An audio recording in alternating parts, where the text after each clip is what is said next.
शक्तिमान आ गया था यार। সামাই রায়নার নতুন ভিডিও চলে এসছে। সামাই রায়নার ভিডিও আসবে আর শক্তিমানের ভিডিও আসবে না, তা তো হয় না। শক্তিমান লাইনেই দাঁড়িয়ে থাকে যে এর ভিডিও এলে আমার ভিডিও আসবে, কারণ জেনে গেছে এবার সামাই রায়না ভিডিও করলেই শক্তিমান তার মধ্যে থাকবে। शक्तिमान कह रहा था क्या असर पड़ेगा इनके कंटेंट का बच्चों पे, बच्चों का क्या होगा ये कंटेंट देख के। आई डोंट नो तुम में से कितने लोग शक्तिमान एरा में टीवी देखते थे।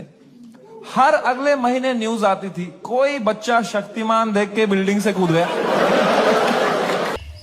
যাই হোক, এবার মনে হচ্ছে যেন শক্তিমানকে একটা সিরিয়াল দেওয়া দরকার। মানুষটা খুবই ফ্রাস্ট্রেটেড হয়ে গেছে।